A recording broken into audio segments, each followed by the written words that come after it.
ये जो answer writing program है, ध्यान देना इस बात को, आंसर राइटिंग इंप्रूवमेंट प्रोग्राम की बात की जाए, इसे ध्यान से समझो इस बात को। ये जो आंसर राइटिंग इंप्रूवमेंट प्रोग्राम है, ये हमारा जो सीक्वेंस चलेगा, सबसे पहले हम लेंगे पॉलिटी, इंडियन पॉलिटी की, उसके बाद इकोनॉमिक्स की बात करें, हम लोग की बात करेंगे, उसके बाद हम लोग बात करेंगे एथिक्स की, उसके बाद हम लोग बात करेंगे, चाहे इंटरनल सिक्योरिटी की बात करें, चाहे गवर्नेंस की बात कर लें, उसके बाद इंडियन सोसाइटी की बात करेंगे हम लोग, फिर हम लोग बात करेंगे सोशल जस्टिस की बात करेंगे हम लोग। मैं थोड़ा सा स्पष्ट तरीके से लिख देता हूं। मैं इकोनॉमिक्स के बाद हम लोग बात करेंगे गवर्नेंस, उसके बाद हम लोग बात करेंगे इंडियन सोसाइटी, भारतीय समाज, फिर हम लोग बात करेंगे सामाजिक न्याय, सोशल जस्टिस की बात करेंगे हम लोग। सोशल जस्टिस के बाद हम लोग डिस्कस जब करेंगे, सोशल जस्टिस के बाद हम लोग बात करेंगे आंतरिक सुरक्षा,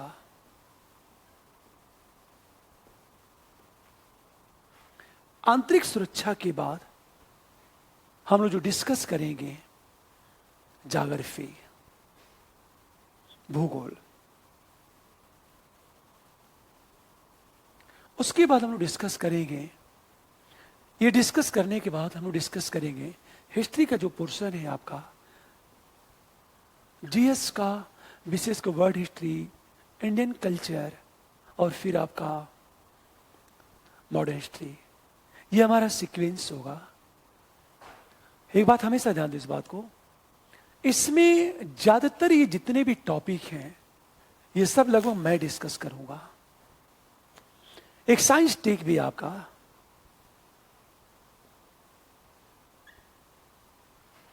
हमेशा ध्यान दो इस बात को, हम साइंस टेक की बात करें, geography, science tech and history को डिस्कस करने के लिए अलग अलग टीचर है, और ये पूरा जो हमारा प्रोग्राम चलेगा 7 से 8 महीने चलेगा, और 8 महीने में पूरी कोशिश होगी कि 1100 से लेकर हम 1200 प्रश्नों को डिस्कस करेंगे। हमेशा ध्यान दो, लेकिन ये पूरी क्लास यूट्यूब पर फ्री नहीं चलेगी, कुछ क्लासेस चलेंगी यूट्यूब पर फ्री, उसके बाद शेष क्लास हमारी ऐप पर चलेगी, ऐप पर। साथ ही पिछले 1 साल में जितने भी करंट के इशू हैं, वहां से किस तरह के प्रश्न बन सकते हैं, उन सारे प्रश्नों को हम लोग डिस्कस करेंगे। जितने भी करंट के इशू हैं उसको हम लोग डिस्कस करेंगे। ये बात ध्यान देना इस बात को, करंट के इशू प्लस हमारी कोशिश होगी कि प्रतिदिन 2 प्रश्न करंट के डिस्कस होंगे यूट्यूब पर, कंटिन्यूअस 2 प्रश्नों का डिस्कशन होगा यूट्यूब पर, और ये चलेगा साल भर। इससे करंट से जुड़े रहने का यह फायदा होगा कि प्रश्न ये बनेगा, जैसे आप सभी लोग न्यूज़पेपर पढ़ते होंगे, ये इशू है, उसमें मैं ये बताऊंगा, देखो प्रश्न ये बनेगा और इसका आंसर इस तरह चलेगा। मेरा ये विश्वास है कि यदि हम लोग इस तरह फॉलो कर लिए 4-5 महीने भी, तो शायद मेरी आवश्यकता आपको समाप्त हो जाए, आप लिखना सीख जाएंगे। मेरी जो कोशिश होगी, जैसे मैंने कहा पॉलिटी में हम पूरी कोशिश करेंगे, पॉलिटी में 200 से लेकर 250 क्वेश्चन में डिस्कस करूं, कोशिश होगी। इकोनॉमिक्स में भी लगभग 200 से लेकर 250। इथिक्स में 2 तरह के प्रश्न मैं डिस्कस करूंगा, एक तो हमारे जो थ्योरी है और दूसरा केस स्टडी। इसमें मैं कोशिश करूंगा लगभग 70 से 80 में केस स्टडी डिस्कस करूंगा मैं। फिर भी एथिक्स में मेरी पूरी कोशिश होगी 200 प्रश्नों को डिस्कस कर देना। हमेशा ध्यान दो इस बात को। गवर्नेंस में मुझे लगता है कि यदि आप 40 प्रश्न डिस्कस कर लेते सारे प्रश्न बन जाएंगे। इंडियन सोसाइटी की बात करें, इसमें भी लगभग 40 से 50 प्रश्न डिस्कस कर लो। सोशल जस्टिस में भी लगभग 50 से 60 प्रश्न डिस्कस कर लो आप। आंतरिक सुरक्षा में भी लगभग 40 से 50 प्रश्न। ज्योग्राफी में लगभग 150 से लेकर 200 प्रश्न डिस्कस होंगे। ये सब लगभग चल रहा है, बढ़ भी सकता है। हमेशा इस बात को याद रखना। हिस्ट्री की हम बातें करें, हिस्ट्री में पूरी कोशिश होगी कि 200 से लेकर 300 प्रश्न डिस्कस किया जाए। और मैंने ये देखा है कि यदि 300 प्रश्नों को डिस्कस कर दिया गया तो शायद आपके वो सारे प्रश्न आपके बन जाएंगे। साइंस टेक का जो प्रश्न पूछा जाता है ज्यादातर करंट के क्वेश्चन होते हैं। करंट के बेसिक जो साइंस टेक से क्वेश्चन, जैसे सैटेलाइट मिसाइल की बात करें, यह सब मेंस में कभी भी प्रश्न यहां से नहीं पूछा जाएगा, क्योंकि सिलेबस में लिखा हुआ है, आपके हमेशा लिखा हुआ है विज्ञान और तकनीक का अनुप्रयोग, एप्लीकेशन पूछा जाएगा आपसे। मान लीजिए किसी नई चीज की खोज हुई तो उसका सोशल सेक्टर में, एग्रीकल्चर सेक्टर में क्या उपयोग है, यह पूछेगा। जैसे एक प्रश्न पूछा गया था यूपीएससी में, आगे हम लोग डिस्कस करेंगे। एक नई तकनीक की खोज हुई थी और देखो प्रश्न क्या पूछा था यूपीएससी। जो प्रश्न पूछा गया था कि इनोवेशन और नई तकनीक का सोशल स्ट्रक्चर और कल्चर पर पड़ने वाले प्रभावों का मूल्यांकन करें। क्या बेहतरीन क्वेश्चन। टेक्नोलॉजी को सीधे कल्चर से जोड़ दिया था यूपीएससी। हमेशा ध्यान दो इस बात को कि इस तकनीक की बात करें या इनोवेशन की बात करें। इनोवेशन का मतलब जब नई चीजों की खोज होती है, नॉनमेस कहते हैं उसे इनोवेशन। इनोवेशन का सोशल स्ट्रक्चर और कल्चर पर पड़ने वाले प्रभाव का मूल्यांकन करें। मतलब तकनीक को सीधे वो कल्चर से जोड़ दिया था यूपीएससी। तकनीक के बारे में नहीं पूछ रहा है यूपीएससी। दूसरी तरफ देखा जाए, हमेशा हिस्ट्री का भी जो प्रश्न है, मेरा अपना मत है कि रट करके जवाब नहीं दिया जा सकता। आपको टॉपिक समझना ही होगा, क्योंकि आपके पास कोई विकल्प नहीं है। कारण यह है कि कई बच्चों को लगता होगा कि मैं शायद पढ़ लूंगा तो प्रश्न कर ले जाऊंगा। पढ़ते तो हर कोई है। हर स्टूडेंट जो मेंस लिखता है, हर स्टूडेंट मेहनती होता है, पर कुछ ही विद्यार्थियों को नंबर क्यों मिलता है। एक बात कहना चाहता हूं, पॉलिटी, इकोनॉमिक्स, एथिक्स, गवर्नेंस, ये जितने भी पोर्शन है, इन पोर्शनों की बात करूं मैं, यूपीएससी मेंस में आंसर को मैच करना बहुत आसान है। और पिछले 10 साल से मैं यही कर रहा हूं। मैं ये नहीं कहता पॉलिटी में 8 क्वेश्चन पूछेगा तो 8 मिल जाएंगे, पर 5 से 6 क्वेश्चन कंफर्म वही पूछे जाते हैं जो क्लास में मैंने डिस्कस किया है। इसे जो लोग 2021 में मेंस लिखेंगे या जो लोग 2020 में भी मेंस लिखेंगे, जब मैं क्वेश्चन को फ्रेम करूंगा मैं, तो वो कंटिन्यूअस उसको लिखते जाएंगे वो। और एक समय ऐसा होगा कि आपके पास प्रश्न के साथ आंसर का भी कलेक्शन अच्छा बन जाएगा। यह हमारा सीक्वेंस, आपके पास जो भी सोर्स हो उसको लेकर चलो आप। यह सच है कि जब मैं प्रश्न को डिस्कस करूंगा तो ये बताऊंगी क्यों हो रहा है, क्यों। हमेशा ध्यान देना इस बात को। और दूसरी चीज यह भी मैं डिस्कस करूंगा कि निष्कर्ष में क्या लिखना है, क्योंकि अनेक ऐसे विद्यार्थी हैं जिन्हें यह नहीं पता शुरुआत कैसे किया जाए और निष्कर्ष क्या लिखा जाएगा।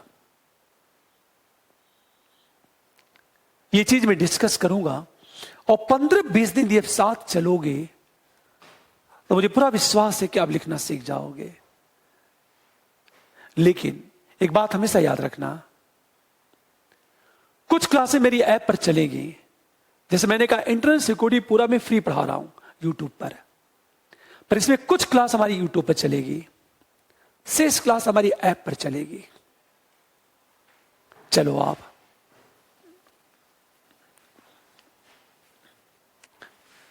हमेशा ध्यान देना इस बात को,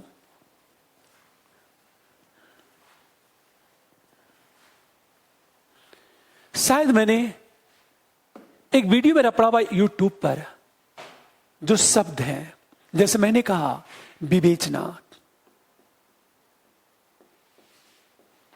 समीक्षा,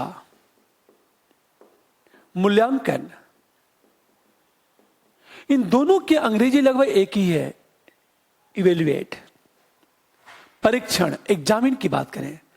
कई बार आप एक बात हमेशा ध्यान देना इस बात को कि इंग्लिश शब्द को जरूर देखना, एग्जामिन शब्द का प्रयोग किया है कि डिस्क्राइब शब्द का प्रयोग किया है। इसके लिए डिस्क्राइब की बात, इसके लिए एग्जामिन। कई बार क्या होता है कि एग्जामिन न पूछकर कभी डिस्कस लिख देता है। हिंदी में लिखेगा समीक्षा, इंग्लिश में लिख देगा डिस्कस। डिस्कस को कहते हैं चर्चा करें। कई बार डिस्कस शब्द की बात करते हैं। हमेशा ध्यान दो, कुछ विद्यार्थी ऐसे हैं जो मान के चलते हैं आप कि एग्जामिनर से तुम कुछ भी पूछो, हम तो विवेचना रटे हुए हैं और उतार के आ जाएंगे। एक चीज सोचो, आप पूछ रहा है डिस्कस या एग्जामिन, आप विवेचना की बात कर रहे हो, तो क्या लगता है कि आपको नंबर मिलेगा? हमेशा ध्यान दे इस बात को। जो इंग्लिश मीडियम की मेरी पूरी कोशिश होगी कि इंग्लिश वर्ड्स का प्रयोग करता चलूं मैं, और इंग्लिश मीडियम के बच्चों के लिए बात करूं मैं कि मैं दिसंबर से इंग्लिश मीडियम में बैच की शुरुआत करूंगा मैं। जीएस और फिलॉसफी। देखो आप, मैंने क्या कहा, ये सारे वर्ड्स हैं। कई बार क्या होता है कि यूपीएससी करता क्या है, इन शब्दों को जानना बहुत जरूरी है। और साथ में यूट्यूब पर एक वीडियो डाल चुका हूं मैं। जब देखोगे आंसर राइटिंग इंप्रूवमेंट प्रोग्राम की जब बात करोगे आप, तो उसमें मैंने पहला जो वीडियो डाला इन शब्दों को डिस्कस किया है कि शब्द का अर्थ क्या है। फिर भी हल्के से मैं चर्चा करना चाहता हूं मैं। जैसे मैंने ये कहा विवेचना, डिस्क्राइब की बात करें। डिस्क्राइब का मतलब होता है वो क्या है।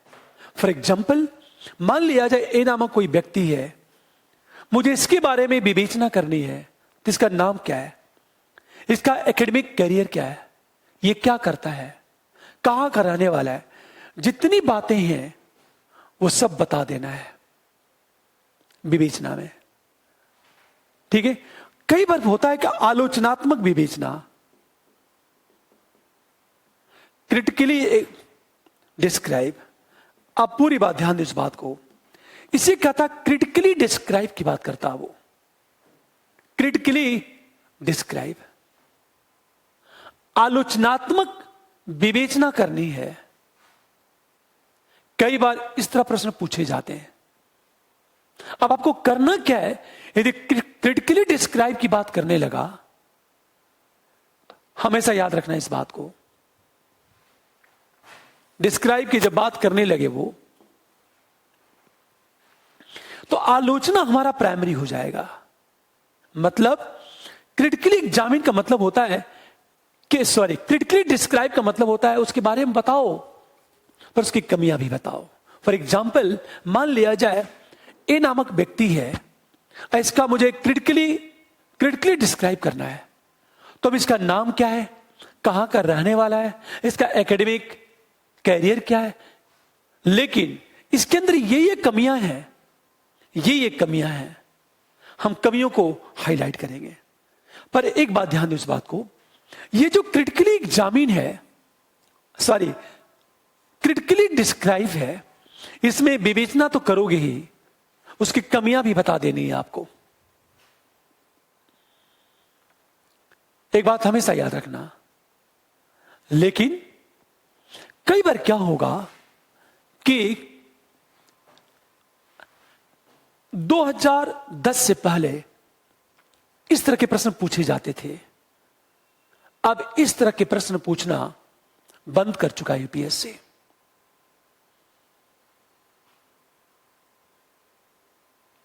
पूरी बात ध्यान दो, इस तरह के प्रश्न पूछना यूपीएससी बंद कर चुका है।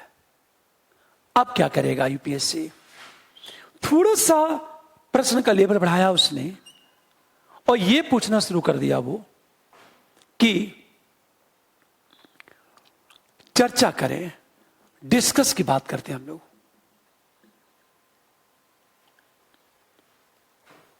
जब डिस्कस की बात करोगे तो बहुत ही सिंपल तरीके से देखा जाए, आपने बजट पे चर्चा को सुना होगा।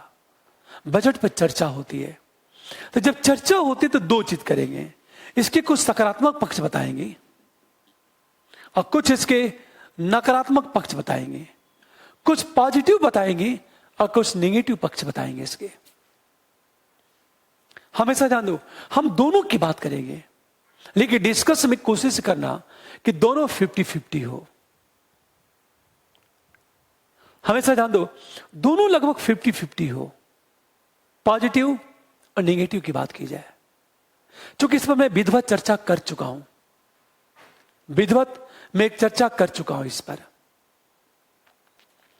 इसलिए ध्यान देना इस बात को। फिर मैं कहना चाहता हूं, मैं कई बार क्या होता है, परीक्षण पूछता है यूपीएससी। परीक्षण को कहते हैं एग्जामिन। एग्जामिन का मतलब होता है कितना सही है और कितना गलत है।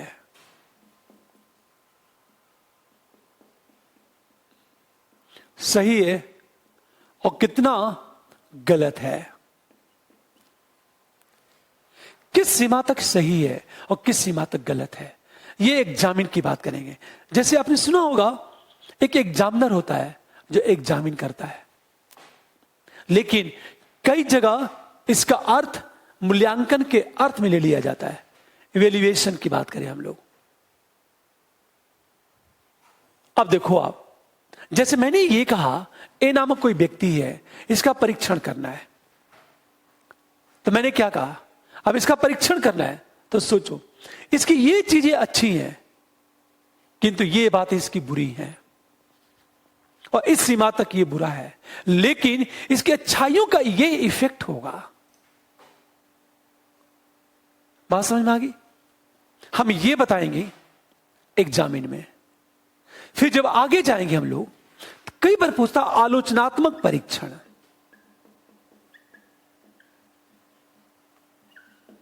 मतलब क्रिटिकली एग्जामिन की बात करेगा वो। हमेशा ध्यान दो इस बात को, क्रिटिकली एग्जामिन की बात करें हम लोग।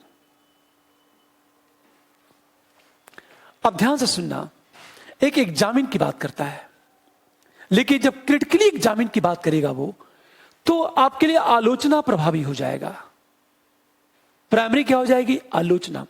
आप एग्जामिन करो पर आलोचनात्मक नजरिए से करो आप। मतलब मुझे केवल आपकी कमियां देखनी है, अच्छाइयां नहीं देखनी है। मैंने क्या कहा, एग्जामिन में क्या है कि कितना सही है और कितना गलत है, लेकिन क्रिटिकली एग्जामिन में क्या है, एग्जामिन तो करना ही है लेकिन आलोचनात्मक नजरिए से करना है। आप में आपको उसमें कमियां देखनी है। क्रिटिकली एग्जामिन, हमेशा ध्यान देना इस बात को। कई बार क्या होता है, हमेशा कभी कभी क्या होता, मूल्यांकन पूछता है। इवेल्युएशन की बात करें, इवेल्युएशन मूल्यांकन पूछता है। मूल्यांकन में क्या होता है, हमारे पास कुछ मानक है, कुछ क्राइटेरिया है, उस क्राइटेरिया पर हम उसे कसते हैं। जैसे मैंने कहा, क्राइटेरिया, मानक पर कसना। फॉर एग्जाम्पल, वर्तमान भारतीय लोकतंत्र का मूल्यांकन करें। इसका अर्थ यह है, ध्यान दो, वर्तमान भारतीय लोकतंत्र का मूल्यांकन करें। The evolution of present Indian democracy. अब सोचो जरा कि जब हम मूल्यांकन करेंगे, इवैल्यूएट करेंगे, तो हमारे पास कुछ क्राइटेरिया होगा, कुछ मानक होगा। जैसे आपके कॉपी का मूल्यांकन होता है, और जब कॉपी का मूल्यांकन होता है तो होता क्या बताओ आप? एक मॉडल आंसर होता है, उस मॉडल आंसर के आधार पर आपके आंसर का मूल्यांकन होता है। फॉर एग्जाम्पल, जब बात करेंगे तो यह मुद्दा उठेगा, हमेशा ध्यान दो, यह मुद्दा उठेगा कि मान लिया जाए हमारे आंसर में ये 10 पॉइंट हैं। एक तो पॉइंट, दूसरा क्या होगा, सीक्वेंस देखेंगे हम लोग, तारतम्यता, सीक्वेंस क्या है। हम तीसरी चीज एग्जाम्पल की बात करेंगे। इतनी बात है हम आपके आंसर में, पूरी बात। पॉइंट क्या है, उसका सीक्वेंस क्या है, एग्जाम्पल क्या है। हमेशा ना दो, इन सारी बातों को लेकर चलेंगे। मान लिया जाए आपके आंसर में 10 पॉइंट है पर सीक्वेंस सही नहीं है, तो कुछ नंबर कट जाएंगे। मान लिया जब पॉइंट में है, सीक्वेंस में है, एग्जाम्पल नहीं है, तो कुछ अंक आपके कट जाएंगे। तो मुझे तीनों को ध्यान में, अब मेरे पास ये 3 क्राइटेरिया है, ये पॉइंट, ये सीक्वेंस, ये एग्जाम्पल, और मैं इसके आधार पर मैं आपकी कॉपी का मूल्यांकन करूंगा। ये जो 3 है, इसे कहा जाता है मानक, क्राइटेरिया कहा जाता है, और इसी के आधार पर मैं आपकी कॉपी का मूल्यांकन करूंगा। एक बात हमेशा ध्यान देना, इस बात को क्लियर, इसे कहते हैं मूल्यांकन। अच्छा, अब यूपीएससी कर क्या रहा है, या तो क्रिटिकली एग्जामिन या तो मूल्यांकन। प्रश्न यहां से पूछ रहा है यूपीएससी। अब सोचो जरा, आप सब कुछ रटे हो, अब मूल्यांकन करना नहीं पता, स्वाभाविक है आपको नंबर कैसे मिलेगा। अब ध्यान देना इस बात को, थोड़ा सा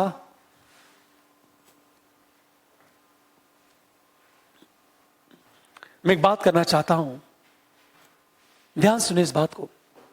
ये सारी बातें, पहले तो इन शब्दों को ध्यान में रखना है कि शब्द क्या है और क्या पूछा जा रहा है।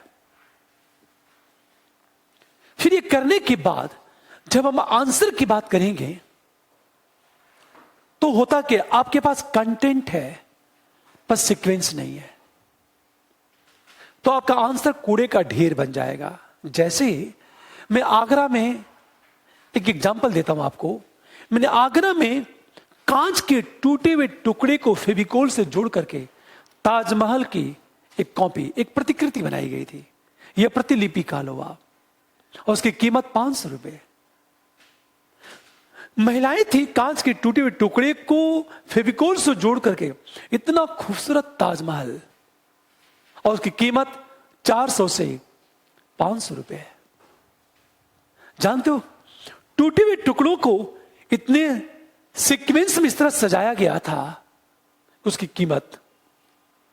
मैं वही कहना चाहता हूं, आपके पास कंटेंट है पर सीक्वेंस नहीं है। होता क्या है, जब आप आंसर की बात करते हो तो कुछ बातें हमेशा ध्यान देना चाहिए। एक, आपके पास कंटेंट क्या है, फिर कंटेंट का सीक्वेंस क्या है, फिर उसके बाद हम एग्जाम्पल की बात करें। ये 3 बातें महत्वपूर्ण होनी चाहिए, और निष्कर्ष, कंक्लूजन तो रहेगा ही रहेगा। कंटेंट, सीक्वेंस और एग्जाम्पल, 3 बातें आपके आंसर में अति महत्वपूर्ण है। कंटेंट है पर सीक्वेंस, एग्जाम्पल नहीं है, तो भी आपको नंबर नहीं मिलेगा। हमेशा। दूसरी चीज, कई बार क्या होता है कि बस कंटेंट है कम है पर सीक्वेंस अच्छा है तो नंबर मिलेगा। फॉर एग्जाम्पल, किसी को 10 पॉइंट आता है और किसी को 6 पॉइंट आता है, पर जिसे 6 पॉइंट आ रहा है उसने क्या किया, उस पॉइंट को सीक्वेंस में सजाया, विद एग्जाम्पल दे करके अपनी बातों को प्रूफ कर दिया, तो ये व्यक्ति या इस विद्यार्थी को नंबर मिल जाएगा। आपके पास 10 पॉइंट है, सीक्वेंस नहीं है तो आपको नंबर नहीं मिलेगा, क्योंकि सीक्वेंस जरूरी है। फिर मैंने कहा एग्जाम्पल, उदाहरण भी बहुत जरूरी है। इन उदाहरणों की जब बात करेंगे तो कोशिश करना, यदि पॉलिटी की बात करते हो, पॉलिटी की बातें कर रहे हो तो ध्यान देना, सुप्रीम कोर्ट का कोई डिसीजन हो तो उसका उल्लेख कर देना, चाहे सुप्रीम कोर्ट हो चाहे हाई कोर्ट हो। सुप्रीम कोर्ट हाई कोर्ट के डिसीजन का जहां उल्लेख करोगे आपको 1 नंबर अधिक मिलेगा। अब मैंने क्या कहा, यह रेस है, रेस, और रेस में 1-1 नंबर की फाइट होती है। मान के चलो आप उस रेस में हो जहां 0.1 सेकेंड का अंतर आता है और हम बाहर हो जाते हैं। यह बात हमेशा ध्यान देना, इस बात को। सुप्रीम कोर्ट हाई कोर्ट का डिसीजन है तो, अन्यथा नहीं। पहली चीज, यदि हो सके तो आप आर्टिकल का उल्लेख कर देना, अनुच्छेद की बात करें। आप जो भी बातें कहोगे यदि आपको याद है तो, इस फला आर्टिकल में यह कहा गया है, तो उसका अच्छा संदेश जाता है। आर्टिकल, एग्जाम्पल, मान लिया जाए पॉलिटी ना हो, इकोनॉमिक्स या अन्य विषयों से संबंधित प्रश्न है तो रिपोर्ट आती है। रिपोर्ट बहुत सारी रिपोर्ट आती है। अब मुझे लगता है 15-20 रिपोर्ट है, चाहे आईएमएफ का, चाहे वर्ल्ड बैंक का, चाहे भारत सरकार का कोई रिपोर्ट हो, चाहे किसी संस्था ने, एनजीओ ने कोई रिपोर्ट जारी किया है, तो उस रिपोर्ट को नोट कर लो कि रिपोर्ट में रैंकिंग क्या है। एक तो रैंकिंग, और रैंकिंग को डिसाइड करने का मानक क्या, क्राइटेरिया क्या है। जब रैंक को डिसाइड किया जाता है तो क्राइटेरिया क्या है, यह बात हमेशा ध्यान दो इस बात को। तो रिपोर्ट आपको काम आएगा, और 1 से 2 पेज में जितने भी संस्थाएं जो रिपोर्ट, जो इंडेक्स जारी करती हैं, इंडेक्स सूचकांक जारी करती हैं, कितने देशों को शामिल किया गया और इंडिया की रैंकिंग क्या है, और रैंकिंग डिसाइड करने का क्राइटेरिया क्या है, मानक क्या है, यह आपको साथ लेके चलना पड़ेगा। कुछ स्टूडेंट सोचते हैं कि सब कोई मतलब नहीं है। एक चीज सोचो जरा, मान लिया जाए आप इसे इग्नोर कर देते हो तो आपके 1 अंक कट सकते हैं, और रिस्क क्यों लिया जाए। मैं कहता हूं कि हम रिस्क क्यों लें। हमेशा ये सारी बातें करने के बाद कोशिश ये करना कि मान लिया जाए, हमेशा ध्यान दो, इकोनॉमिक्स में मान लो 2-3 साल को आपको दिखाना है तो कोशिश करना ग्राफ से दिखा देना, और हर एक चीज को ग्राफ से दिखाया जा सकता है।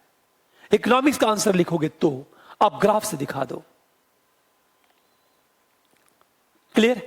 इससे ये संदेश जाएगा। लेकिन समस्या ये आपके सामने कि आंकड़ा एग्जैक्ट पता नहीं भी आ रहा है, नहीं भी आ रहा मान लो, तो जरूरी नहीं कि आंकड़ा लिखें हम। फॉर एग्जाम्पल 2018, 2019 और 2020 की बात करें, बस इतना पता, 18 में स्थिति सुधार हुआ, 19 में गिर गया, फिर 20 में चढ़ गया, इतना पता है, तो एक सिंपली ग्राफ बना दो आप,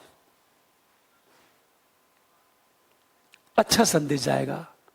और मुझे लगता है इस एक ग्राफ से आपके आधा नंबर बढ़ जाएंगे। दूसरी चीज, कोशिश ये करो, यदि आप ज्योग्राफी की बात कर रहे हो, ज्योग्राफी की आप बात कर रहे हो, तो ध्यान देना इस बात को।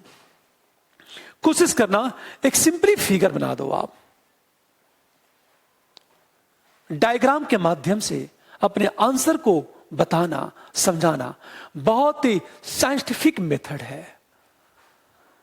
और इससे आपके एक एक नंबर चढ़ता चला जाएगा। एक प्रश्न में यदि हाफ नंबर ऊपर बढ़ा तो 20 प्रश्न लिखना है, 10 नंबर आप चले गए ऊपर।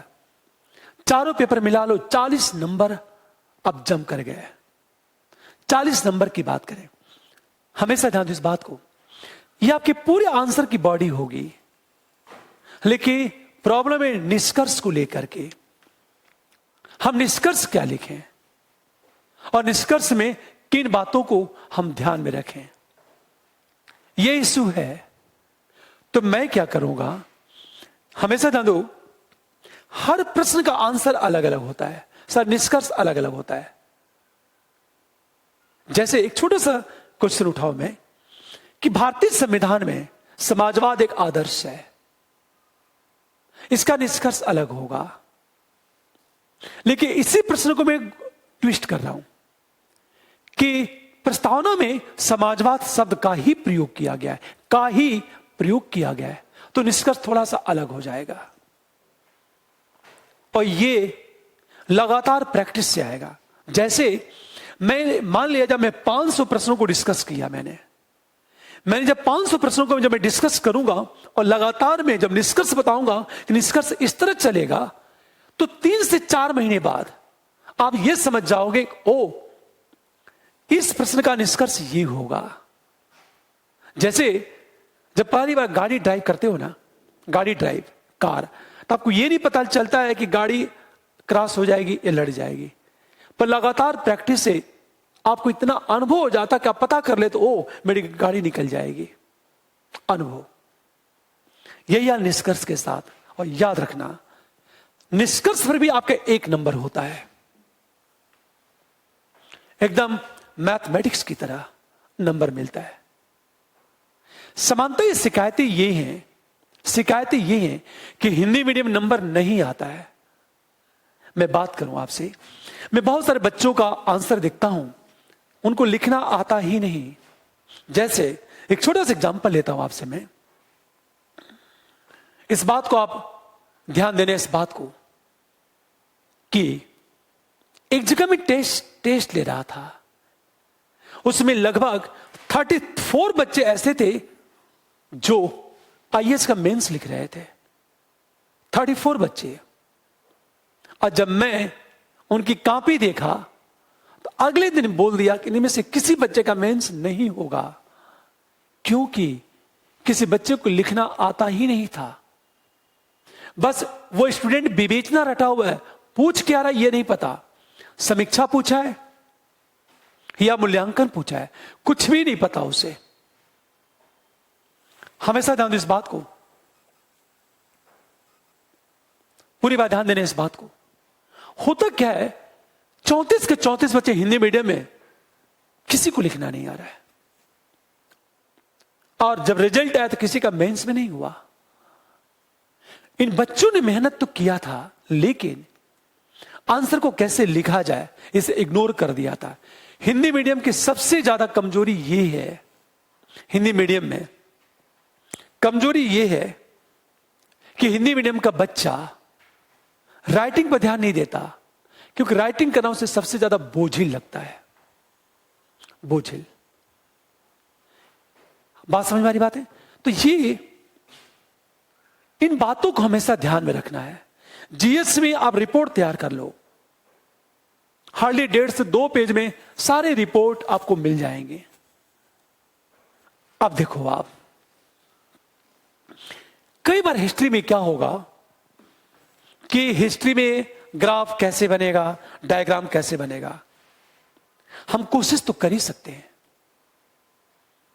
मेरी पूरी कोशिश होगी कि मैं प्रश्नों में हमेशा ध्यान दूं इस बात को, डायग्राम बनाऊं। कुछ प्रश्न ऐसे होंगे जहां किसी तरह का कोई डायग्राम नहीं बनेगा, तो वहां भी तो मैं मजबूर हूं। लेकिन जहां जहां डायग्राम बन सकता है, मेरी पूरी कोशिश होगी। अब देखो, आप मैं एक बात करना चाहता हूं, जैसे हिंदी मीडियम की बात करूं, 2018 का जो मेंस एक स्टूडेंट ने लिखा था, 3rd पेपर में मैं बात करना चाहता हूं। वो लड़का, क्लास का बच्चा, 163 पाया, और ये थर्ड पेपर में हाईएस्ट नंबर था पूरे कमीशन का। इंग्लिश मीडियम का बच्चा भी इतना नंबर नहीं पाया था। क्यों? क्योंकि उसे लिखना आ रहा था। जब पहली बार जुड़ा तो उसको लिखना नहीं आता था, लिखना नहीं आता था उसको, पर लगातार प्रैक्टिस से, क्लास में बैठ गए, प्रैक्टिस से उसे लिखना आ गया। मैंने क्लास में कहा था कि ऐसे तमाम स्टूडेंट आते हैं जो कहते हैं सर नंबर नहीं मिल रहा है, पर जब मैं उनसे बातें करता हूं तो सच मानो उन्हें लिखना ही नहीं आता। और हिंदी मीडियम की सबसे बड़ी कमजोरी यह है कि इंस्टीट्यूट भी आपको लिखना नहीं सिखाता, इंस्टीट्यूट भी लिखना सिखाता नहीं, और हम लिखने की कोशिश करते ही नहीं है। यह मैं कोशिश कर रहा हूं आपको बस इसलिए ताकि लिखना सीखो आप। मैं हर टॉपिक पर क्वेश्चन, जैसे मैंने प्रियम्बल उठाया, प्रियम्बल हो सकता है मैं 10 से 15 क्वेश्चन डिस्कस कर दूं। उसके बाद मैंने संवैधानिक विशेषता को उठाया, मैंने क्वेश्चन डिस्कस किया। मैंने हमारा जो सीक्वेंस चलेगा प्रश्न को डिस्कस करने का, सबसे पहले हम बात करेंगे प्रियम्बल, प्रस्तावना की बात करेंगे। ये जितनी बातें मैं कर रहा हूं, एक बात हमेशा ध्यान दो, इस बात को गौर से, ध्यान से इन बातों को फॉलो करना होगा यदि वास्तव में आप सीरियस हो यूपीएससी के लिए या पीसीएस के लिए तो। और कॉन्फिडेंस हमेशा बनाए रखना है कि हम कर ले जाएंगे, एकदम कर ले जाएंगे, हम कर सकते हैं, बड़ी चीज नहीं है। बात समझ में आ गई? मैं जो प्रश्न डिस्कस करूंगा उसमें 2 तरह के प्रश्न होंगे। एक प्रश्न ऐसा होगा जो यूपी पीसीएस में पूछा जा सकता है, और कुछ प्रश्न ऐसे होंगे जो आईएएस में पूछे जा सकते हैं, पर मैं दोनों को साथ लेके चलूंगा। मान लिया जाए पॉलिटी से हम इंडियन पॉलिटी की बात करें, आपके सिलेबस में लिखा हुआ है भारतीय शासन व्यवस्था। यदि 250 प्रश्न डिस्कस कर दिया जाए तो मुझे लगता है प्रश्न बाहर नहीं जाएगा। इस बात को हमेशा ध्यान देना है, इस बात को। क्लियर? आज मैं बहुत एक सिंपल प्रश्न लेके चलता हूं, बहुत ही सामान्य प्रश्न है। देखो, आप एक बात मैं और कहना चाहता हूं कि आप सबने पॉइंट आउट कर लिया, लेकिन घर पर जाकर के उसको दोबारा लिखना है। आपको लगता होगा मैं खुद रोज 6 से 7 पेज में खुद लिखता हूं। हमेशा ध्यान दो इस बात को, क्योंकि लिखने का बहुत फायदा है। मैं लगातार सोचता हूं डायग्राम क्या बन सकता है, इन चीजों को सबसे बेहतर कैसे किया जा सकता है। आज भी मैं सीख रहा हूं, आज भी मैं रोज पढ़ता हूं, 7 से 8 घंटे डेली में अध्ययन करता हूं। यहां क्लास में लेता हूं 7 से 8 घंटे, और घर पे बैठ के पढ़ता भी हूं। हम सब मिलकर यदि काम करेंगे तो पूरा विश्वास है कि नंबर अवश्य उठेगा। एक छोटा सा क्वेश्चन में लेता हूं मैं, जो मैंने प्रश्न लिखा है। हमेशा ध्यान दो इस बात को। शुरुआत किया प्रस्तावना से, बहुत ही सिंपल प्रश्न है ये। कठोर संविधान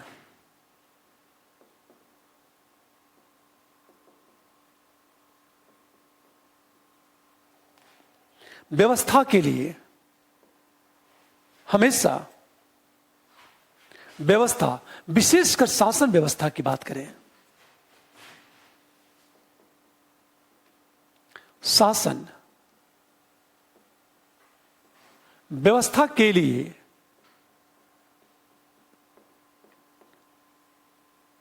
वरदान है या अभिशाप? बहुत ही सामान्य प्रश्न है, हमेशा तर्क प्रस्तुत करें। देखो, यह प्रश्न है। लेकिन मैं कहना चाहता हूं कि बहुत सिंपल प्रश्न है। जैसे जैसे हम आगे बढ़ेंगे हमारे प्रश्नों का लेवल बढ़ता जाएगा। देखो आप, मैंने कहा कठोर संविधान शासन व्यवस्था के लिए वरदान है या अभिशाप है? यही प्रश्न है। यदि हम आंसर की बात करेंगे तो कठोर संविधान की बात है। वरदान है वो या अभिशाप, एविल, जो क्या है ये? पूरी बात तर्क प्रस्तुत करना है। यह प्रश्न पीसीएस में पूछा जा सकता, आईएएस में नहीं। पर आईएएस का कोई भरोसा नहीं, क्या पूछ दे। अब ध्यान से सुने इस बात को। आप सबसे पहले प्रश्नों को ब्रेक करो। हम करेंगे क्या? कठोर संविधान का अर्थ बताएंगे।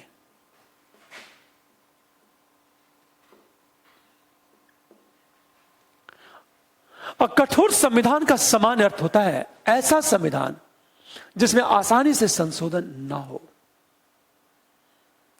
हमेशा ध्यान दो, अर्थात संशोधन करने के लिए जटिल प्रक्रिया का अनुपालन करना पड़े, यह इसका अर्थ होता है।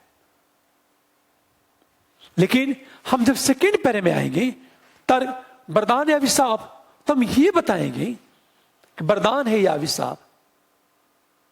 अब देखो, आप दोनों नजरिए की बात करेंगे। एक एंगल से यह वरदान है और दूसरे नजरिए से अभिशाप है। तो मैंने क्या कहा? कठोर संविधान एक दृष्टिकोण से वरदान है।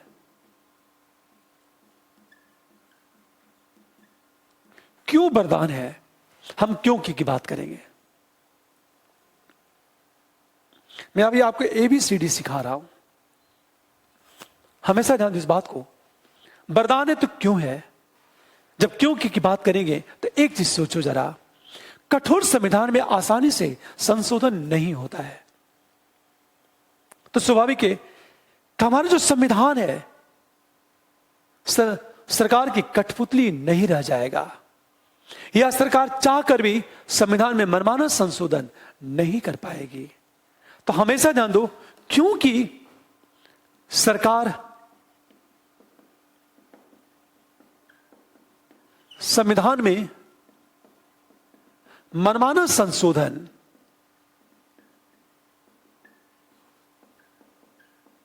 नहीं कर पाएगी। दूसरी तरफ सरकार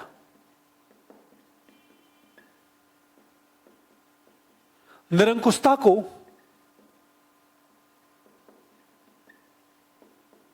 वैधानिक रूप नहीं दे पाएगी। अर्थात कठोर संविधान निरंकुशता में बाधक है।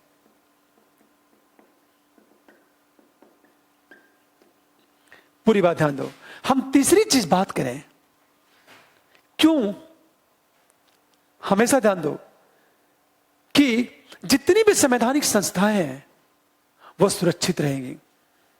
हमेशा संविधान निर्माताओं के आदर्श सुरक्षित।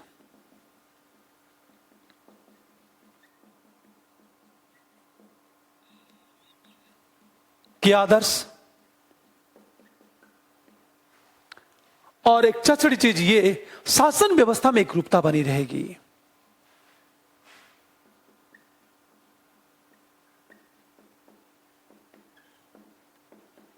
में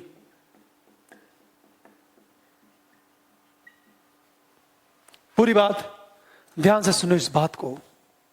मैंने क्या बताया आपसे?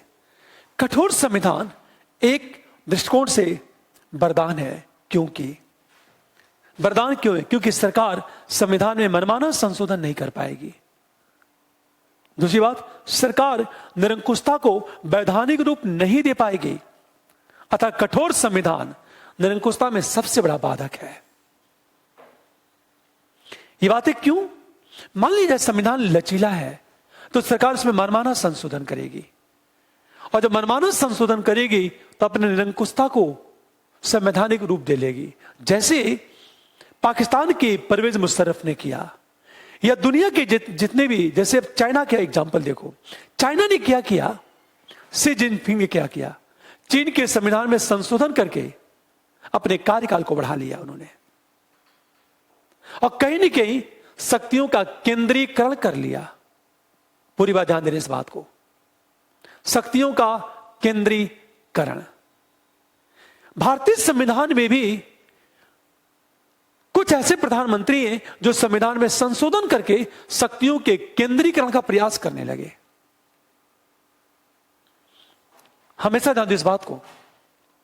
जैसे अब तुरंत एग्जाम्पल की बात करो आप,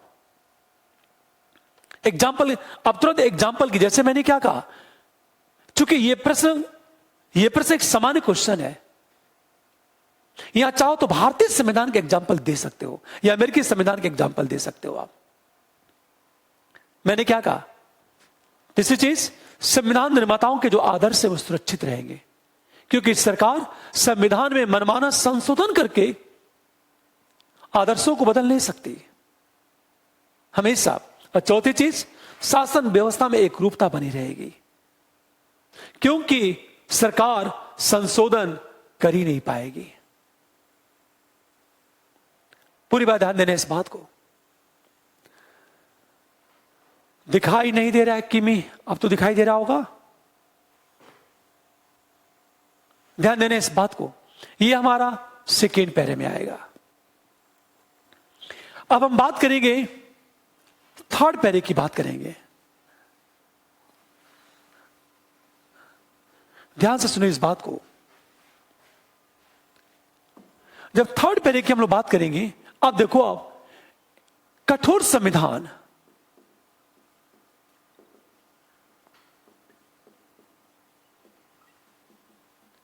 एक दृष्टि से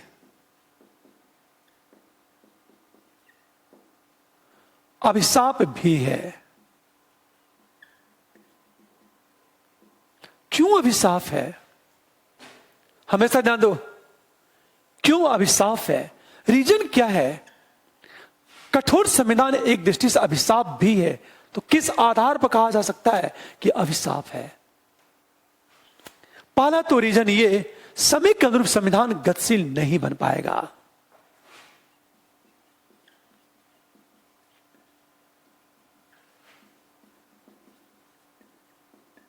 संविधान गतिशील नहीं बन पाएगा, हमेशा ध्यान दो इस बात को। दूसरी चीज देखा जाए कि शासन व्यवस्था और संवैधानिक संस्था में समय के अनुरूप संशोधन नहीं हो पाएगा। परिणामतः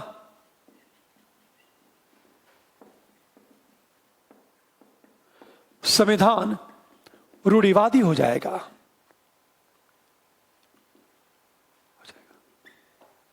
हम दूसरी चीज बात करें, समय के अनुरूप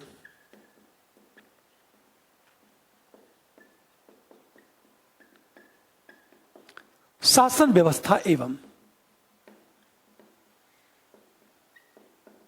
संस्थाओं में परिवर्तन नहीं हो पाएगा। परिणामतः संस्थाएं जड़ हो जाएंगी, हमेशा ध्यान दो। और तीसरी चीज, संविधान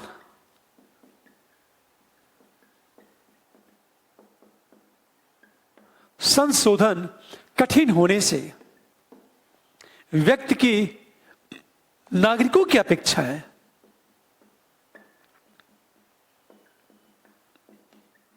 संविधान में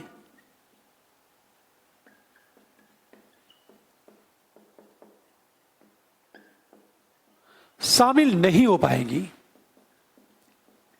परिणामतः क्रांति की संभावना, पूरी बात ध्यान देने इस बात को। मैंने क्या कहा, कठोर संविधान एक दृष्टि से अभिशाप भी है।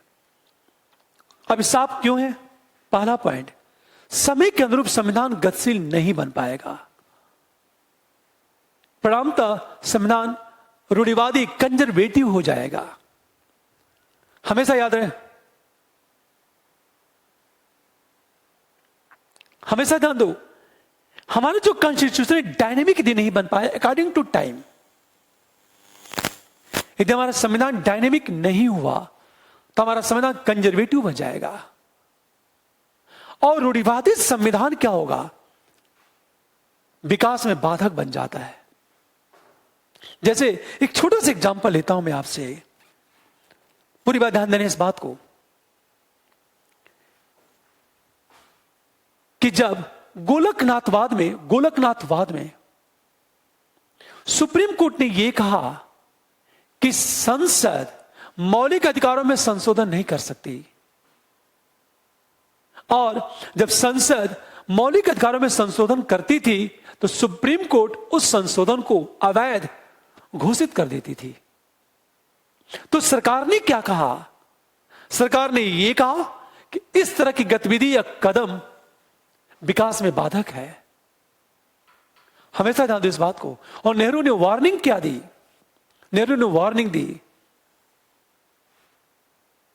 या तो हम संविधान बदल देंगे या तो नए न्यायाधीशों की नियुक्ति की जाएगी। ये नेहरू ने चेतावनी दी थी, वार्निंग। हमेशा ध्यान दो इस बात को, पूरी बात। दूसरी चीज, समय के अनुरूप शासन व्यवस्था और संस्थाओं में परिवर्तन नहीं हो पाएगा। परिणामतः संस्थाएं जड़ हो जाएगी। जड़ होने का मतलब ये कि गतिशील नहीं रह पाएंगी। आप जो यदि कोई संस्था समय के अनुरूप नहीं बदला, मान लिया जाए संस्था समय के अनुरूप नहीं बदला, तो स्वाभाविक है वो संस्था हमारे किसी काम का नहीं।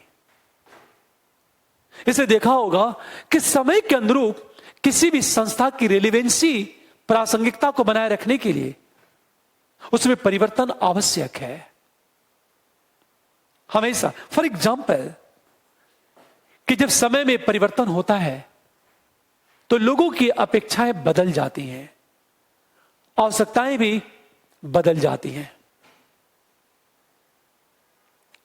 हमेशा। और जब अपेक्षाओं में परिवर्तन होगा तो अपेक्षाओं के अनुरूप संविधान और संस्थाओं में परिवर्तन होना चाहिए। क्योंकि जितनी भी संस्थाएं हैं वो किसके लिए हैं? नागरिकों के लिए। क्योंकि नागरिक साध्य है और संस्थाएं साधन है। और लोकतंत्र में जनता प्राथमिक होती है।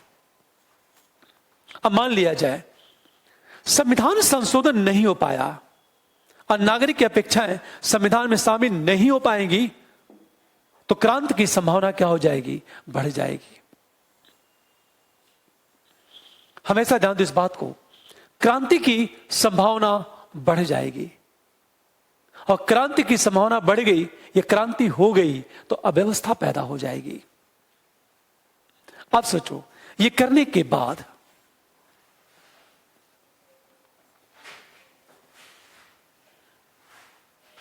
पूरी बात ध्यान देना, ये करने के बाद अब हम आएंगे फोर्थ पैरा में और निष्कर्ष की बात करेंगे। फिर आपको लगता होगा कि देखो अब वरदान अभिशाप, अब हम निष्कर्ष की बात करेंगे। निष्कर्ष कैसे लिखा जाएगा? तो ध्यान दे इस बात को, कठोर संविधान की अपनी कमियां हैं, अच्छाइयां भी हैं। लचीले संविधान की अपनी कमियां भी हैं, अच्छाइयां भी हैं। तो हम निष्कर्ष में दोनों को मर्ज कर देंगे। अब क्या लिखेंगे? इसलिए कठोर और लचीले संविधान का मिश्रण हो। इसे संविधान को क्या होना चाहिए? कठोर और लचीलेपन का मिश्रण होना चाहिए। इसलिए संविधान को कठोर एवं लचीलेपन का मिश्रण होना चाहिए। भारतीय संविधान भी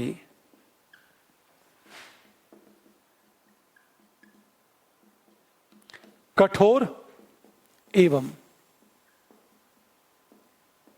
लचीलेपन का मिश्रण है। बस आंसर क्लोज।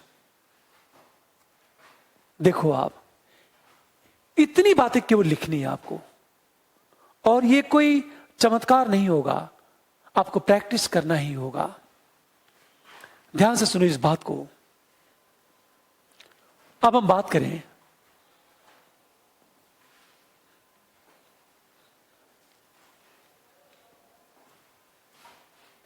अगला क्वेश्चन। देखो आप, एक बेहतरीन क्वेश्चन देखो आप, क्या है प्रश्न में। प्रश्न ये है, प्रस्तावना में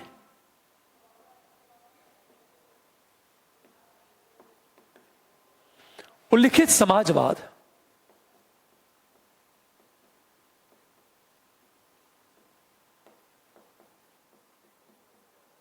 समाजवाद केवल आदर्श है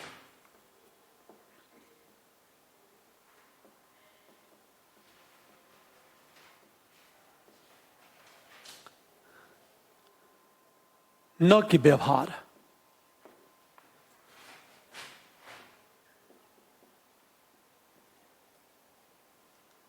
अब एक चीज ध्यान दें इस बात को। अब इस प्रश्न को देखो आप, हमेशा ध्यान देना इस बात को।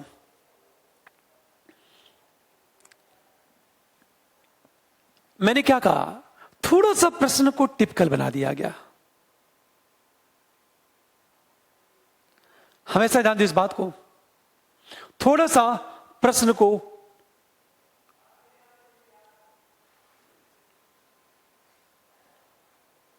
पूरी बात ध्यान देने इस बात को। प्रस्तावना में उल्लिखित समाजवाद केवल आदर्श है न कि व्यवहार। परीक्षण करें। अब आप परीक्षण करना आपको। मैंने तुरंत एग्जामिन की बात की। प्रश्नों पे केवल शब्द का प्रयोग किया मैंने। केवल आदर्श है न कि व्यवहार। आदर्श आइडियल, व्यवहार प्रैक्टिकल।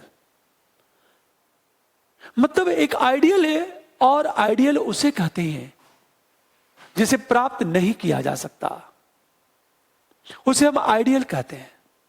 जैसे अभी आईएएस बनना आपके लिए आइडियल है, और जब आईएएस बन जाएंगे, हमेशा जब आईएएस बन जाएंगे आप, तो आपके लिए यथार्थ बन जाएगा, रियल बन जाएगा। ऐसे दिखाई नहीं देता है। क्या सबको प्रॉब्लम है दिखाई ना देना? थोड़ा सा आप ध्यान से देखोगे तो चीजें दिखेगी। और मुझे लगता है कि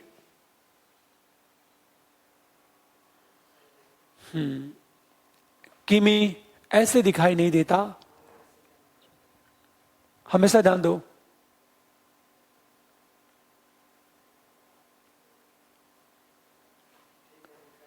अब ध्यान से सुनो इस बात को।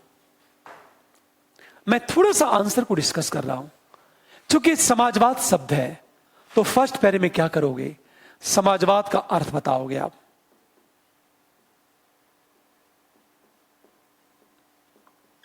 फर्स्ट पैरे में समाजवाद का अर्थ बताओगे।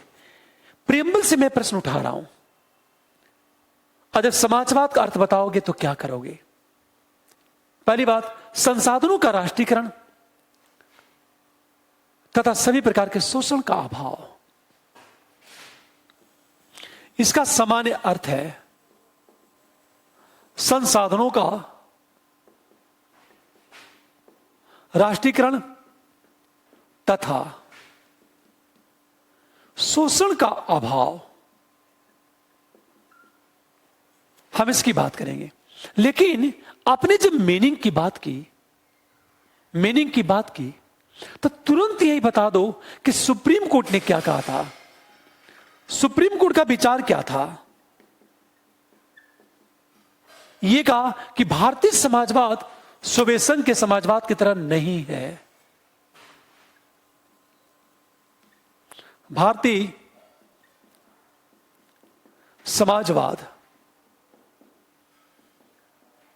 सोवियत संघ के समाजवाद की तरह नहीं है। और सबसे बड़ी चीज ये है, 42वें संविधान संशोधन द्वारा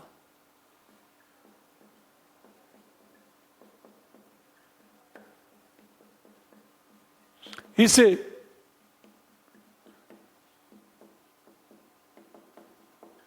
प्रस्तावना में जोड़ा गया। यह फर्स्ट पैरा। लेकिन आपका प्रश्न कुछ और है। यह केवल आदर्श है, न कि व्यवहार। परीक्षण एग्जामिन की बात करें। अब देखो, आप समाजवाद का अर्थ बताओगे, सुप्रीम कोर्ट का क्या विचार है, हम इसकी बात करेंगे। ये सारी बातें किताबों में दी गई हैं। और 42वें संविधान संशोधन द्वारा, हमेशा ध्यान दें इस बात को, 42वें संविधान संशोधन द्वारा इसे प्रस्तावना में जोड़ा गया है। पूरी बात ध्यान दें इस बात को।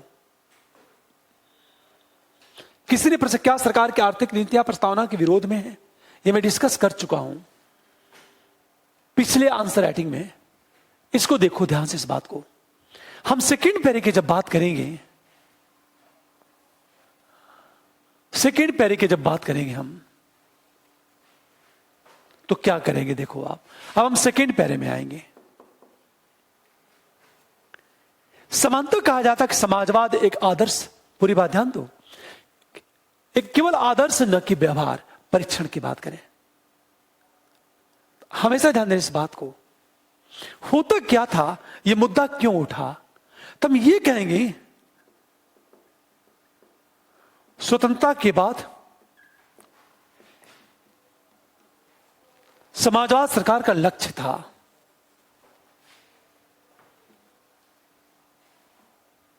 स्वतंत्रता के बाद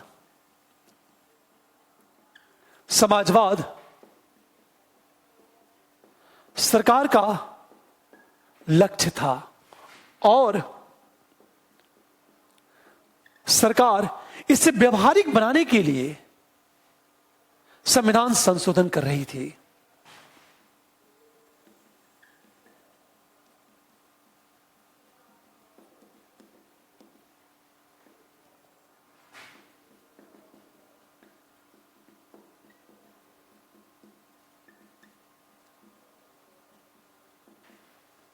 या सरकार ने एक संविधान संशोधन किया, संविधान संशोधन किया गया। एक छोटा सा एग्जांपल लेता हूं। नेहरू भी पीएम थे, समाजवादी मूल्यों से प्रभावित थे। हमेशा इंदिरा गांधी के शासनकाल में इस शब्द को जोड़ा गया और नीति निर्देशक तत्व को मूर्त रूप देने के लिए मौलिक अधिकारों में कटौती की बात की गई थी। एक छोटा सा एग्जांपल लेता हूं आपसे। अनुच्छेद, पूरी बात ध्यान देना, अनुच्छेद 31 में जिस संपत्ति के अधिकार की बात की जाती है, संपत्ति का अधिकार, अब उसे मौलिक अधिकार हक हटा दिया गया और 300 क में शामिल कर दिया गया। ये बातें आएगी, आंसर में चलेगा आपका। 25वां जो संविधान संशोधन है वो समाजवाद को प्रतिबिंबित करता है। पूरी बात ध्यान देने इस बात को। तो दो बातें होंगी। 25वें संविधान संशोधन में क्या है कि जब जमीन का अधिग्रहण किया जाएगा तो बाजार दर पर मुआवजा देने के लिए सरकार बाध्य नहीं है। भूमि के न्यायसंगत वितरण की बात की गई थी। हमेशा ध्यान दें इस बात को। ये सारी बातें सरकार कर रही थी, केवल आदर्श न कि व्यवहार। ये प्रश्न देखो आप, पूरी बात ध्यान दें इस बात को। किसी बच्चे का प्रश्न है, दीपक मेहरा जी, समाजवाद समझ में नहीं आया। दरअसल ये क्लास बिल्कुल क्वेश्चन आंसर चल रहा है, ये केवल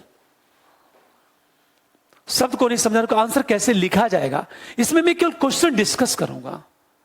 क्योंकि पॉलिटिक्स की क्लास हो चुकी है, इकोनॉमिक्स की क्लास हो चुकी है, इसलिए एक बार फिर बताने की कोशिश करता हूं मैं। समाजवाद का समान अर्थ क्या होता है? संसाधनों पर सरकार का नियंत्रण हो जाए और सभी तरह का शोषण समाप्त हो जाए, उसे कहते हैं समाजवाद। सारे उत्पादन भी सरकार करने लगे, सारी कंपनियों पर सरकार का नियंत्रण हो, यह समाजवाद का सामान्य अर्थ है। और सभी तरह के शोषण समाप्त हो जाएं। पूरी बात ध्यान से सुनिए इस बात को। सेकंड पैरे की बात करेंगे तो प्रश्न को हमेशा याद रखो। स्वतंत्रता के बाद समाजवाद सरकार का लक्ष्य था और सरकार इसे व्यवहारिक बनाने के लिए संविधान संशोधन भी किया गया। हमेशा सरकार ने संविधान संशोधन किया, सरकार ने किया। अब देखो दो काम हुआ। एक तो 25वां संविधान संशोधन आया और दूसरी चीज देखा जाए संपत्ति के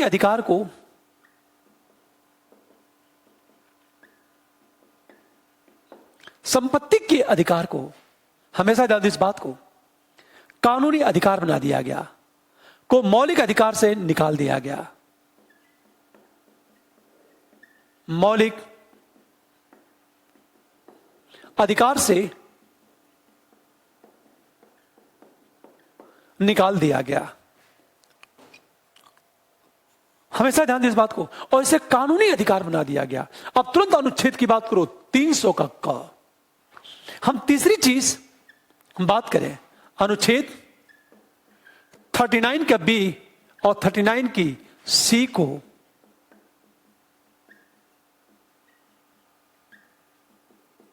मौलिक अधिकारों पर वरीयता दी गई। पूरी बात ध्यान देना।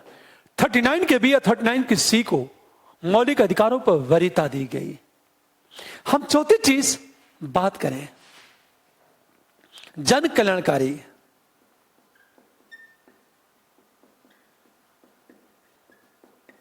योजना को प्रोत्साहित। ये पॉइंट की बात करोगे आप। पूरी बात ध्यान देना। ये लेकिन शब्दों में एग्जामिन की बात करना है। केवल आदर्श न कि व्यवहार, ये बातें की जा रही हैं। उस समय तो ये व्यवहार था क्योंकि एग्जामिन करना है। हम थर्ड पैरे में आएंगे। अच्छा ये सारी बातें लिखोगे। मैं हर जगह आर्टिकल की बात कर रहा हूं। 39 का बी और 39 का सी की बात करें। ये जो वेलफेयर प्रोग्राम चल रहा है, जैसे इसमें गवर्नमेंट क्या कर रही है, अभी देखा होगा कि गवर्नमेंट फ्री दे रही है, सभी को घर फ्री दे रही है। उनके कल्याण के लिए अनेक योजनाएं संचालित की जा रही हैं। योजनाएं अब आपको करना क्या है, ये जो कल्याणकारी योजना है, एक दो योजनाओं का नाम लिख दो। पर याद ना भी लिखो तो दिक्कत नहीं है, क्योंकि आपके पास इतना टाइम है ही नहीं कि सबका उल्लेख कर सको आप। अब सोचो, अब हम थर्ड पैरे की बात करेंगे। जब थर्ड पैरे की बात करेंगे हम,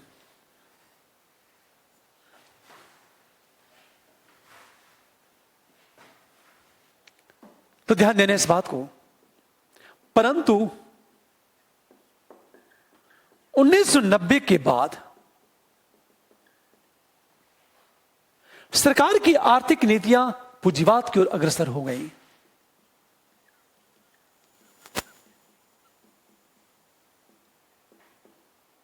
इसको इस तरह लिखो, 1990 के बाद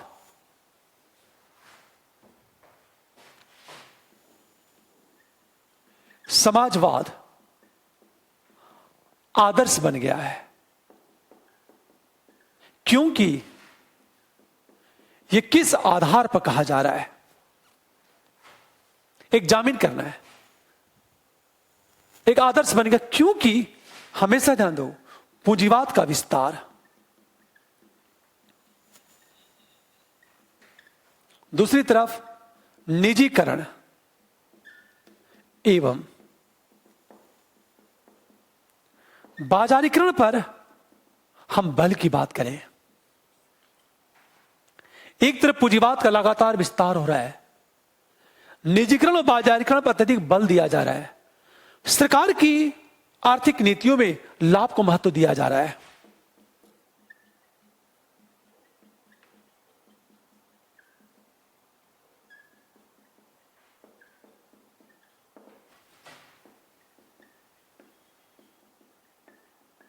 लाभ को महत्व की बात करें, अक्सर देखा होगा कि सरकार करके आ रही है 1990 के बाद आर्थिक विषमता में तेजी से वृद्धि।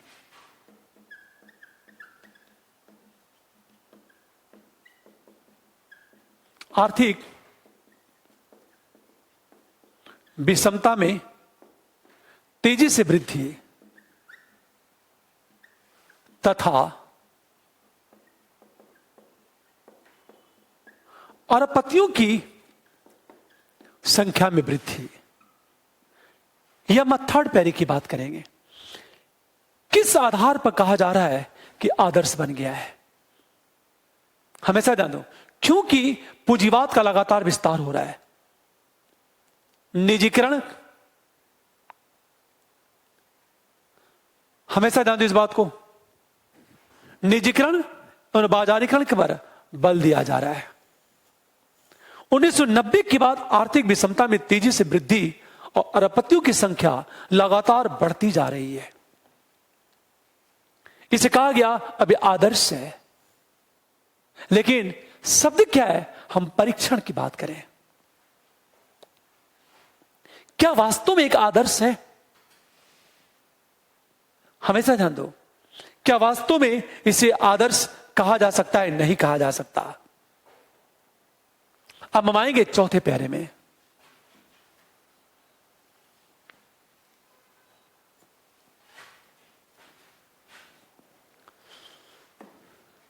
अब हम फोर्थ पैरे की बात करेंगे, क्योंकि अब एग्जामिन को फोकस करना है। आप सोचो तो मुझे यह बात करना है कि केवल आदर्श नहीं है बल्कि व्यवहार भी है। मुझे यह प्रूफ करना है। बात समझ में आ गई? तो हम चौथे पैरे की बात करेंगे। अब देखो, जब चौथे पैरे की बात करेंगे तो सुप्रीम कोर्ट की बात करेंगे। इक्सेल वियर बनाम भारत संघवाद में सुप्रीम कोर्ट ने यह निर्धारित किया,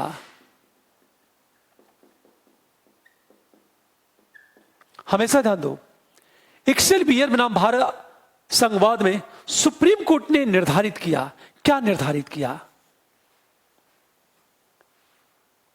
कि निजी संपत्ति और कारखाने की मान्यता समाजवाद का विरोधी नहीं है। यह सुप्रीम कोर्ट ने यह कहा हमेशा कि निजी संपत्ति, पूरी बात ध्यान दो, और निजी कारखाने की को मान्यता देना समाजवाद का विरोधी नहीं है।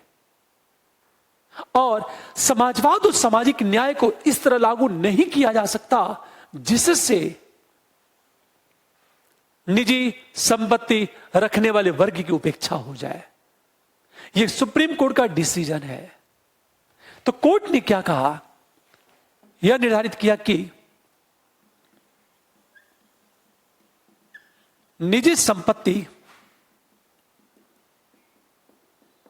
एवं कारखाने को मान्यता प्राप्त है तथा वर्तमान जो आर्थिक व्यवस्था है इससे अनुशासित हो रहा है।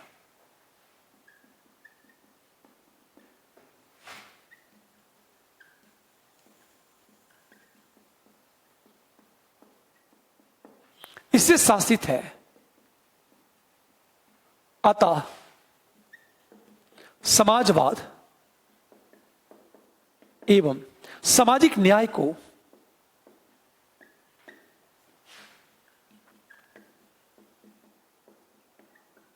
इस तरह लागू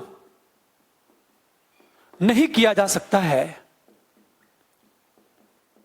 हमेशा ध्यान दो, अतः समाजवाद एवं सामाजिक न्याय को इस तरह लागू नहीं किया जा सकता है जिससे ये जो वर्ग है जिसके पास निजी संपत्ति है और कारखाने हैं उनकी उपेक्षा हो जाए।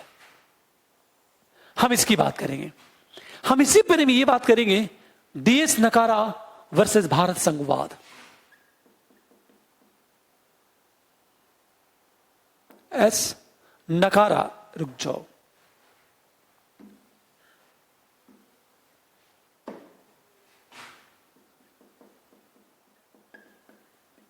नकारा बनाम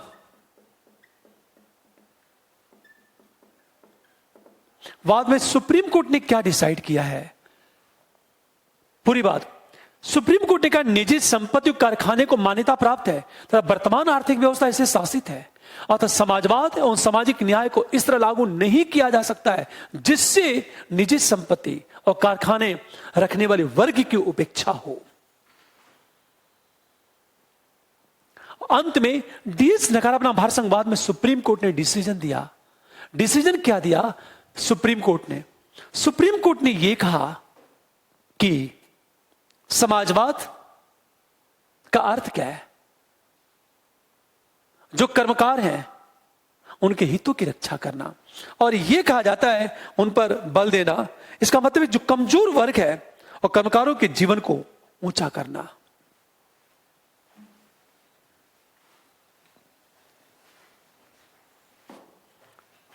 क्या कहा? समाजवाद अर्थ है कि कमजोर वर्ग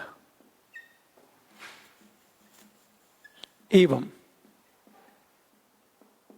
कर्मकारों की हितों को ऊंचा करना। हमेशा ध्यान दो। और एक सबसे बड़ी चीज तो ये, और जन्म से मृत्यु तक सामाजिक सुरक्षा की गारंटी देना।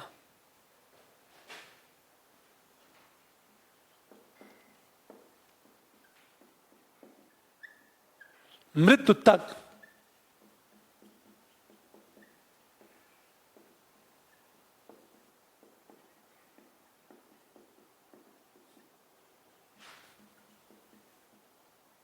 अब एक चीज ध्यान दो, कमजोर वर्ग और कर्मकारों के हितों को ऊंचा करना और जन्म से मृत्यु तक सामाजिक सुरक्षा की गारंटी देना है। एक बात हमेशा ध्यान देना, ये हम बात करेंगे चौथे पैरे में, हम पांचवें पैरे में जाएंगे। अच्छा, एक और चीज ध्यान दो इस बात को, थोड़ा सा सुप्रीम कोर्ट का जो डिसीजन आपको पता है तो उल्लेख जरूर करो आप। अब हम जाएंगे, ये करने के बाद अब हम जाएंगे पांचवें पैरे में और ये कहेंगे कि वर्तमान में सरकार की आर्थिक नीतियां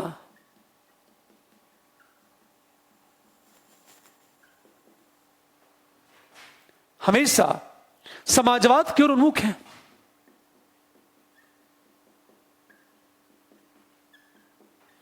वर्तमान में सरकार की जो आर्थिक नीतियां हैं,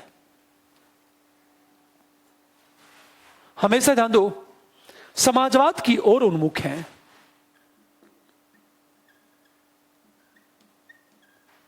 यह किस आधार पर कहा जा सकता है? क्योंकि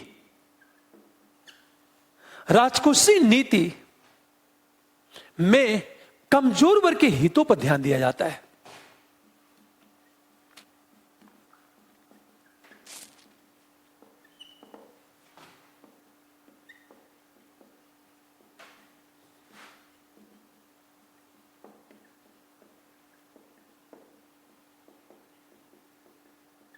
हमेशा ध्यान दो। अब इसमें क्या होगा?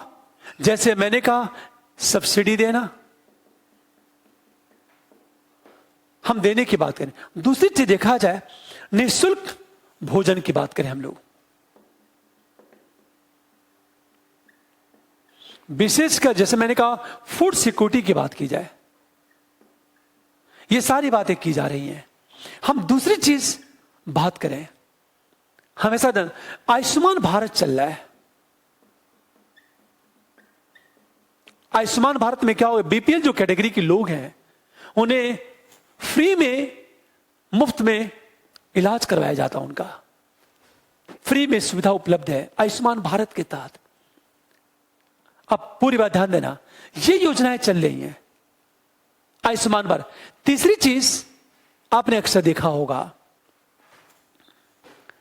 हमेशा ध्यान दो कि गवर्नमेंट की अनेक ऐसी आर्थिक नीतियां हैं जो कमजोर वर्ग को फ्री, जैसे एग्जांपल दें उज्ज्वला योजना, फ्री गैस सिलेंडर की बातें की जा रही है। हम दूसरी चीज बात करें, हम लोग घर बनाने के लिए एक न्यूनतम राशि दी जाती है। घर बनाने के लिए एक न्यूनतम राशि दी जाती है। फ्री एजुकेशन की बात करें, जैसे मैंने कहा कि कमजोर वर्ग के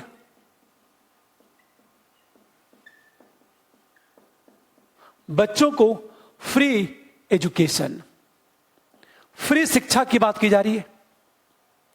फिर देखो आप,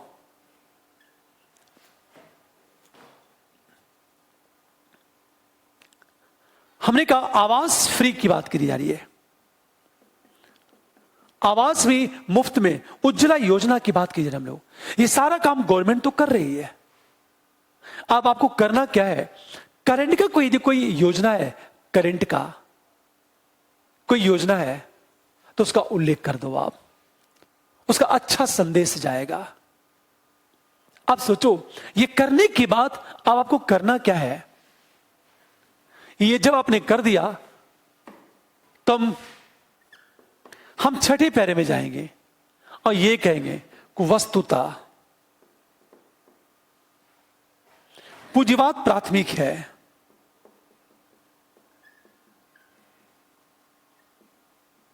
किंतु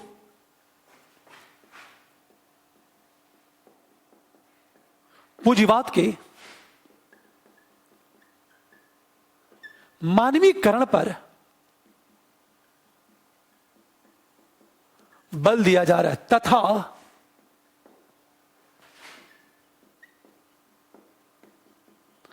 कमजोर वर्ग के आर्थिक सुरक्षा,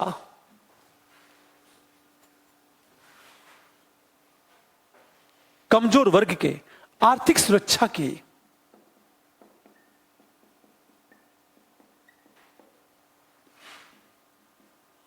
जा रही है।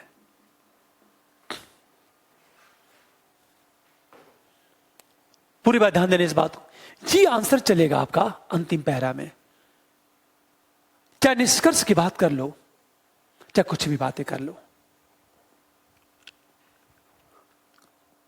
हमेशा साधन तो हमारा पूंजीवाद है, लक्ष्य हमारा समाजवाद है। तो अंत में हम जब निष्कर्ष की बात करेंगे तो बताएंगे निष्कर्ष में साधन पूंजीवाद है, साध्य समाजवाद है। इतनी बातें करके आंसर को क्लोज कर देंगे हम लोग। शायद मेरी बातें आप सबको समझ में आ रही होगी। अब सोचो आप, हमारा आंसर कैसे चेंज हो गया। पूरी बात ध्यान, जैसे किसी ने कहा स्वामित्व योजना की बात, बहुत अच्छी बात है। जितनी भी करंट की योजना है आपको पता है, अब लिखते चले जाओ आप। अब देखो कैसे आंसर, यदि ये सारे डायमेंशन का उल्लेख करोगे तो आपको नंबर मिलेगा, अन्यथा नहीं मिलेगा। आपने प्रियम्बल तो पढ़ा है, आप आंसर को किस तरह प्रेजेंट करते हो आप। मैंने क्या कहा, एक आदर्श है। मैंने सबसे पहले समाजवाद का अर्थ बताया आपने। अब सेकेंड पैरे में आ गए और सेकेंड पैरे में यह कहा गया कि शुरू में व्यवहार था, आदर्श की बात कब उठी, 1990 के बाद आदर्श की बात उठने लगी। हमेशा अगले पैरे में आएंगे और सुप्रीम कोर्ट ने समाजवाद को कैसे डिफाइन किया और उस रूप में चल क्या रहा है। अंत में हम निष्कर्ष की बात कर देंगे। हमारा आंसर क्लोज। अब सोचो जरा, एक प्रश्न और देखते हैं हम लोग।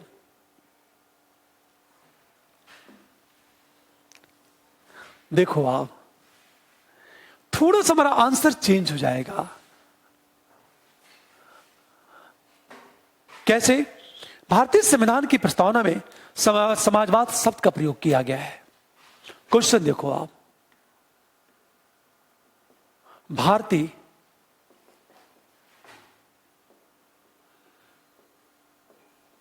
संविधान की प्रस्तावना में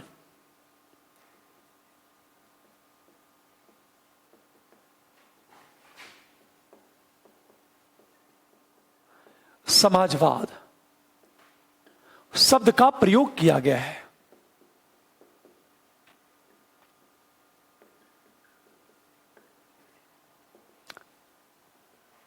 अब देखो, मैंने इसको इन्वर्टेड कामा में कर दिया, हमने इन्वर्टेड कामा।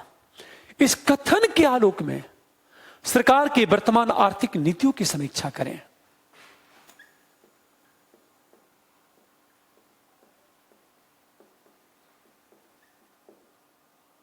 आलोक में सरकार की वर्तमान आर्थिक नीतियों की समीक्षा करें। अब ये देखो, आप मैंने एक प्रश्न उठाया, इन्वर्टेड कामा में भारतीय संविधान की प्रस्तावना में समाजवाद शब्द का प्रयोग किया गया है। इस कथन के आलोक में सरकार की वर्तमान आर्थिक नीतियों की समीक्षा करें। यह प्रश्न जितना आसान लग रहा है उतना आसान है नहीं। यदि आप इस तरह के प्रश्नों को सॉल्व कर ले गए तो यूपीएससी के प्रश्न इससे भी आसान होते हैं। और पिछले कई सालों में जो पेपर, एक बात याद रखना, यूपीएससी में पिछले 6-7 सालों में जो प्रश्न पूछा गया है उसको मैं सॉल्व कराऊंगा, लेकिन जो करंट के क्वेश्चन है, करंट पिछले साल का जो करंट है, कोई जो पूछ चुका है करंट से, कोई उस पर डिस्कस नहीं करेंगे। इस साल जितने करंट के इश्यू हैं उस पर प्रश्न क्या बन सकता है, हम लोग उसे डिस्कस करेंगे। एक बात हमेशा ध्यान दो, जैसे सरकार लगातार आर्थिक पैकेज पे पैकेज दे रही है, पैकेज ज्यादा दे रही है, तो कहीं ना कहीं सरकार समाजवाद को रिमूव कर रही है। और इकोनॉमी को बचाने के लिए सरकार कैसे समाजवाद की ओर जा रही है। अब या तो इकोनॉमिक्स में यहां से प्रश्न पूछा जाएगा और प्रेमल में कैसे जोड़ सकता है यह, जिसकी चर्चा हम लोग कल करेंगे। एक बात हमेशा ध्यान दो इस बात को, हाँ किसी बच्चे से सर आंसर सेंड कर सकते हैं, भाई देखो आंसर सेंड करोगे, 1-2 प्रश्न होगा तो मैं चेक कर दूंगा। हर बच्चा 5-5 आंसर भेजेगा तो मेरे इतने प्रश्न का आंसर कहां चेक कर पाऊंगा मैं, क्योंकि एक आंसर को चेक करने में टाइम लगता है। हमेशा ध्यान दो इस बात को, मैं प्रश्नों को डिस्कस करूंगा, आप इसे देखते जाओ कैसे, और फिर मैं क्या करूंगा आपसे बताऊं कि 2-4 दिन बाद आपको एक दिन पहले मैं प्रश्न दे दूंगा, एक दिन पहले मैं प्रश्न आपको दे दूंगा और खुद सोचोगे और खुद आंसर लिखोगे आप। अगले दिन मैं उस प्रश्न को डिस्कस करूंगा तो अपने आंसर को मैच करोगे आप कि आपने क्या लिखा है, मैं क्या बता रहा हूं, कहां आप गलतियां कर रहे हो। मंडे से पर ये जो क्वेश्चन भेजा जाएगा मेरी वेबसाइट पे, निश्चय आईएएस एकेडमी की वेबसाइट पे जाओगे तो ये क्वेश्चन मैं एक दिन पहले डाल दिया करूंगा आपको, क्वेश्चन वहां से उठा लोगे आप और मैं डिस्कस करूंगा। मैं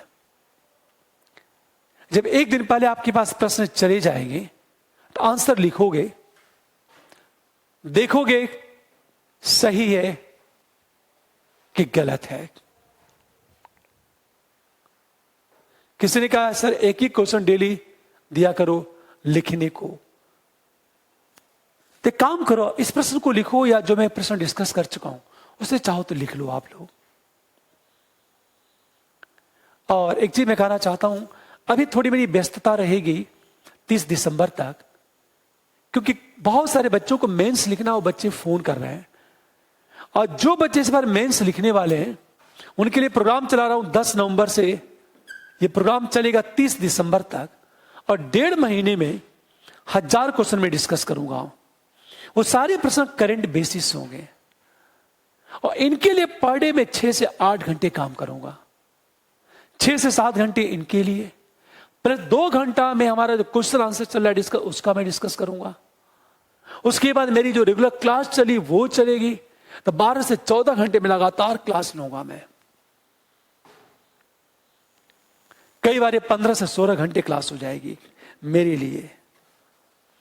तो दिसंबर तक की प्रॉब्लम होगी, दिसंबर बाद अपने आंसर को भेजना, मैं चेक कर दूंगा मैं, ठीक है। हम लोग मिलते हैं कल, थैंक यू।